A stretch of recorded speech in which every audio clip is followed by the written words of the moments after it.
First, a thank you to Shortform for sponsoring this video. Click the link in the description below. Alright. It is still kind of bizarre the amount of great films and television shows that Matthew McConaughey was acting in during what is now known as the McConaissance during mostly 2013 and 2014. Especially for an actor that for many years prior to that was mostly known as the pretty boy in a lot of less than mediocre rom-coms where he seemed to be coasting more on his good looks than on his acting abilities. Shit. But suddenly the world awakened to his brilliance due to a bunch of great acting performances, which culminated in an Oscar in 2014 for Dallas Buyers Club. Screw the FDA. I'm gonna be DOA. I gotta sue the hospital to get my medicine? Matthew McConaughey did something that is extremely hard to do, especially in Hollywood. He changed the public perception of both him as an actor and him as a person. Now, of course, there are two stories to Matthew McConaughey's renaissance. On the one hand, there's the way we, the public, perceived it. But of course, there's also his story, the way he perceived it. And that is something he goes into in his book Greenlights, which I had the pleasure of reading recently. Now, Greenlights is a memoir of the first 50 years of McConaughey's life, based on diaries that he kept ever since he was young. But it is more than just a memoir, as he writes. It is based on notes that made him marvel, things that made him laugh out loud. Lessons to be fair, have less stress, and how to be a good man, how to have meaning in life. It is a love letter to life and a guide to catching more green lights. And green lights is of course based on catching a green light in traffic, but as McConaughey describes it, it is about moving forward, about experiencing moments that confirm that you're on the right path. You want to catch, of course, as many green lights as possible in your life, but simultaneously a red light can also be a great lesson. It can be a signal that you need to change something, that something is wrong and you need to adjust. And as he writes, a red light most of the time in the future will end up being something that leads to a green light.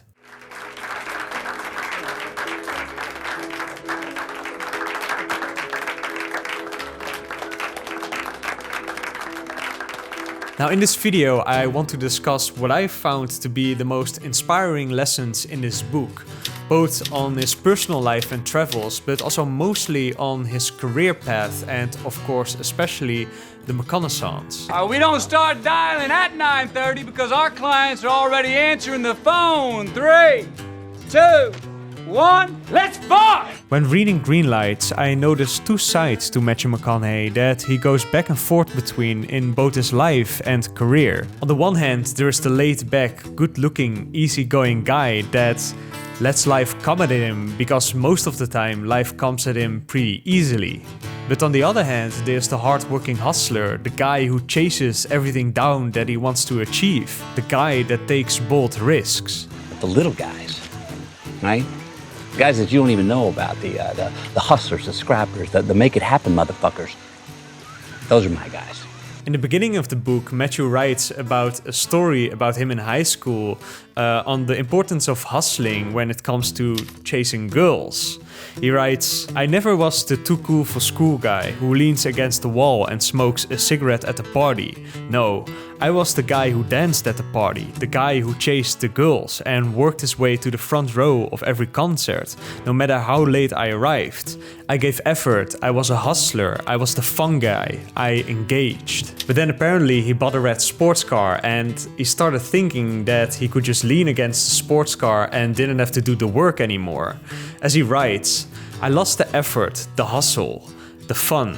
I'd gotten lazy, started looking in the mirror at my hair too often, relying on that red sports car to do the work for me, and it was doing a shitty job." Another example of McConaughey valuing hustle, valuing hard work was when he dropped out of law school and he called his dad to tell him he wanted to go to film school, and of course he was scared of his reaction. But after a long silence, his dad just spoke these words to him: don't half-ass it. Basically giving him his blessing, but saying that if he was to go for it, he had to go all out. He had to hustle for it. Now, during film school, Matthew McConaughey made it a point to get as much practical experience outside of the classroom, writing, directing, making music videos, writing scripts, doing all kinds of stuff. And this experience led him to be cast in a very small part in Richard Linklater's Dazed and Confused. Now, McConaughey prepped fully for this role, and he turned a 1-minute scene into multiple scenes in the movie. And of course, the first ever words he spoke on camera, alright, alright, alright, became iconic. Alright, alright, alright. Alright, alright, alright. Alright, alright, alright. Things are going well, and you got 3 things, and you're about to cruise up and get the 4th, and everything is all right, all right, all right.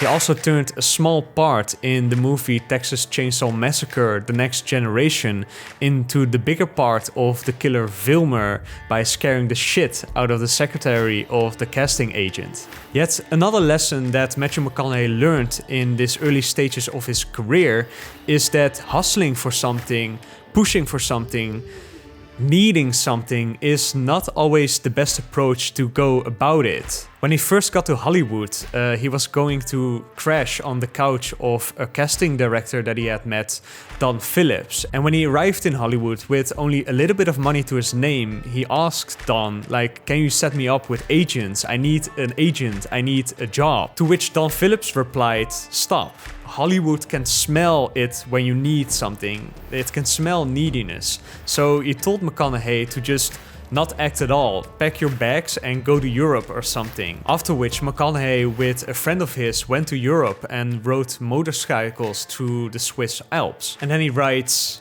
it was epic. We raced the Autobahns, drank from the Austrian rivers, traversed the Swiss Alps, had dinners in Mussolini's hideout and raved in Rimini till sunrise. I hadn't thought about getting an agent or a job the entire month. I headed back to Malibu with lifelong friends and more great stories to tell. And the lesson, of course, here is don't force your career ambitions, don't become needy, and also don't forget to live, don't forget to go on adventures. Now after this, when he started acting in Hollywood and got a couple more roles, he decided to take it more seriously, to take acting lessons, but he noticed that this made him stifled, uptight, too serious, and he was afraid to take risks in his acting when auditioning. So because of this, he decided to not prepare at all for a role, not even read the script. And then he turned up to the audition and it turned out to be that the role was in Spanish, and of course he fucked it up. So from this he writes that he learned you should always prepare to the best of your ability, but once you are prepared and once you show up to do the work, you have to let go and be bold and take risks and go for it. Now I think that these lessons explain both Matthew McConaughey's pretty boy rom-com years as well as the McConaissance. The first time that he really experienced fame was after his breakout role in A Time to Kill. Now he struggled for a long time with this fame. For example, it made his relationship with his mother more difficult, and he also lost a sense of self. So after a wet dream where he was dreaming that he was on the Amazon River, he decided to actually travel down to the Amazon River and paddle down it. And it was this period of traveling that helped him find himself again. I have gone away many times on my own. I've learned to enjoy the solitude, not necessarily enjoy my company in the solitude, which usually the first 12 days, I do not enjoy my company. I'm shaking demons off my back, feeling regret, lost, confused, trying to figure stuff out. And usually around day 12 or day 13, I'll have a breakthrough. Now after he came back to the States, after traveling to South America, he bought an Airstream caravan and started living on the road and in trailer parks. As he writes, now fully self-sufficient Mrs. Hot and I, which was his dog, became what the trailer world calls full-timers. We carved trails from Manitoba to Guatemala and 48 of the 49 reachable United States of America in between. Our compass, wherever we wanted to go. Our schedule, whenever we wanted to go. And about trailer parks, he writes, Trailer parks are full of renegades, runaways, professional clowns, rock band guitarists down on their lockers, wildlife lovers. So he was meeting a lot of interesting people and living a very interesting life on the road. He also smoked weed and played the bongos naked, after which he got arrested. Now, during this period of traveling on the roads of America, he was still making movies. But in the early 2000s, he did realize that he lost some of his stardom. The movies unfortunately weren't that big of box office or critical hits. He writes, "The first-class dramatic studio offers I was looking for were no longer being offered. I was still a bankable star, but my shine had dimmed. I'd lost some heat, as the industry calls it." So he got into the romantic comedy game, starting with The Wedding Planner. Now, about these rom-com years, Rachel Syme, in a New Yorker article about the McConaissance, would write that McConaughey at this time embodied complacency. He was an actor who bought too heavily into his own allure and therefore stalled out early on. These rom-com years were years of underachievement, lost potential, with forgettable and even terrible films like Fool's Gold, The Wedding Planner and Failure to Launch. Shit. Now, Matthew McConaughey didn't see this period of his life like that. To quote him, "I was never too bothered by the constant critical write-offs of me and my work. I enjoyed making romantic comedies, and their paychecks rented the house on the beaches that I ran shirtless on. I enjoyed being able to give people a 90-minute breeze romantic getaway from the stress of their lives." I was rom-com McConaughey, shirtless on the beach, and I looked that in the eye, and still do, and go, "You damn right I was." And those rom-coms paid rent for those houses that I had on the beach where I went shirtless. And it was also something that he just didn't have full control over. It wasn't like he suddenly decided to take his shirt off and not care about real, serious, dramatic, high-class roles anymore. His star had dimmed a little, but he did get offered great money to do romantic comedies. And why not? I mean, one of the lessons that he talks about in Greenlights is when things are inevitable, get relative, which is basically change the things you cannot accept, but accept the things you cannot change. Besides, as he says, as a working-class country boy, he would never look down upon the opportunities offered to him. It was especially the first years of Matthew McConaughey's rom-com period, where he started to living the famous actor lifestyle, or as he calls it, his 18th month tour of hedonism. He writes in Greenlights, "Now eager to dance with my devils instead of fighting them, I enjoyed the transience of high-class hotel life that promoted mischief transactions, flings and affairs. I wore the leathers, I rode the Thunderbird. I took a lot of showers during daylight hours, rarely alone. I partook. My life became designed for ease." And although he doesn't go into too much detail about this period of his life, it reminded me the most about the part in Californication season 4, where Hank Moody is living in a hotel with an open tap.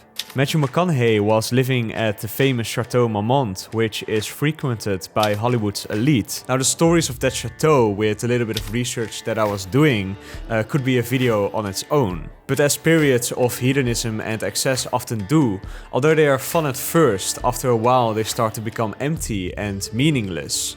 Matthew McConaughey started to recognize that he wasn't so much having an existential crisis, he says, but he was looking for a new existential challenge. He writes, "I was tired of letting myself off the hook on Easy Street." So he traveled again to Mali in Africa, where he explored the desert and wrestled in a big dirt pit with the champion wrestler of the Dogon village, Bandiagara. But he also wrestled with his identity. For McConaughey, these travels were always a way to grapple with his demons, to let go of guilt and sins and mistakes of his past. After he came back from his travels, he made a couple more rom-coms, but he started to realize that the romantic comedies weren't creatively fulfilling anymore. He was getting a lot of growth from his travels, and acting was just becoming a means to an end.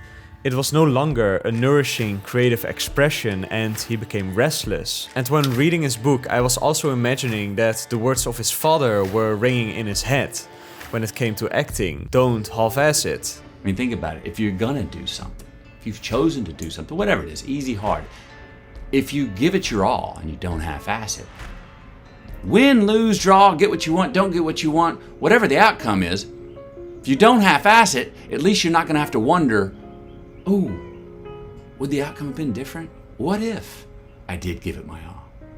And boy, wondering that is what keeps us up at night. And this brings us to the McConaissance. Now, to some, it seemed that this second act of Matthew McConaughey's career came easy to him, as if after years of being the shirtless hot guy on the beach in romantic comedies, he just decided to put on a shirt, start trying again, and leading roles and Oscar-winning projects started flying at him. For example, Rachel Sim wrote in her New Yorker article, "Matthew McConaughey makes coming back, like everything else he does, look easy. He seems unfazed by his return, cool and buoyant and fully aware of where he's been." But of course, it wasn't really like that. I mean, as many actors and actresses know, once you are in a specific mold, once you are typecast, it's very hard to break out of that and get offered different kinds of acting jobs. And this must have been a very strange position for McConaughey to have been in, because he was getting millions of dollars at the top of a profession acting in easygoing romantic comedies. So not bad for a southern working class boy, as he would say it. On the other hand, these movies weren't exactly getting any critical acclaim and were not bringing him any closer to a goal that he had already written down in 1992, win an Oscar for Best Actor. Instead of chasing, asking for, needing more interesting roles in serious cinema, he just stops acting altogether. He breaks out of the mold by rejecting every romantic comedy that they offer him, no matter how much money they throw at him. And I wasn't getting those roles. So yes, I couldn't, the roles I wanted to do were not being offered. So because I couldn't do what I wanted to do, I stopped doing what I was doing. And for 20 months he didn't work. At first he got a lot of romantic comedy offers and each one had a better price tag. But after a while he didn't get offered anything at all anymore. So what came in for the next year? Nothing.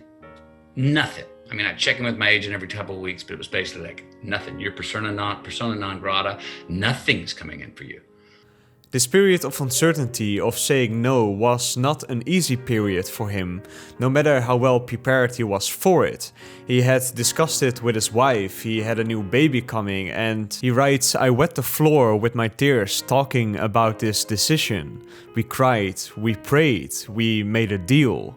And I didn't know how long the sort of sabbatical drought would go on, and I shed many a tear on my wife's shoulder.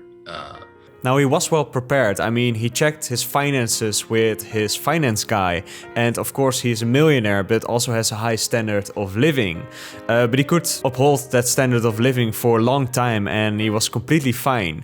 He also had a new wife and a new baby to take care of, so he had plenty to be busy with. But it is an interesting lesson that stepping outside of our comfort zone, stepping into uncertainty, is always scary no matter what level we are at in life. And that it is also something that we always need to do. We have to follow our hearts. Because after 20 months of not working, Matthew McConaughey was not a shirtless rom-com guy anymore. Suddenly, he was a fresh idea. He made a couple of critically successful movies like The Lincoln Lawyer, Bernie and Killer Joe. A movie I remember seeing when it came out, and he was great in it and also very terrifying. If you insult me again, I will cut your face off and wear it over my own. Do you understand? And these movies led to Mud, the movie that made Christopher Nolan interested in Matthew McConaughey for Interstellar. And then he made Magic Mike, the movie that made Anne Hathaway interested in Matthew McConaughey for Interstellar. And he goes, "Oh, you think that's a good idea? Have you seen Mud?" And I said, "No, I've seen Magic Mike." And Chris goes, "Oh, yeah, well, most people who have seen Mud think that, he's really, really good." And I'm just like, Magic Mike. Magic Mike is the performance. Which I fully agree with, by the way, because the first Magic Mike was a great film and Matthew McConaughey was great in it. And then of course in 2013 and 2014 the McConaissance climaxed with Dallas Buyers Club, Wolf of Wallstreet, True Detective and Interstellar. His awesome performance as Rust Cole next to his great friend and brother from another mother, Woody Harrelson in True Detective, was airing every week right when he was campaigning for the Oscars, and so he achieved a goal that he had written down 22 years earlier. He won the Oscar for Best Actor in a Leading Role in Dallas Buyers Club. Now, a lesson that I personally drew from the McConaissance and Greenlights is how good McConaughey is at recognizing the strength and potential of small roles and iconic lines. Now, of course, he learned this from his small role in Dazed and Confused, where his line "alright, alright, alright" became iconic.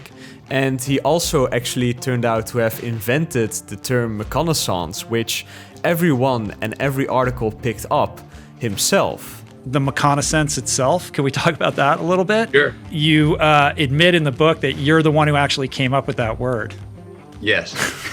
Which I would not have thought. And, you know, everybody flashback, this is in early 2013, so the McConaissance hasn't happened yet. So we haven't, you know, woken up to the genius of this man yet. But especially his role in The Wolf of Wallstreet is a role where literally everything he says became iconic.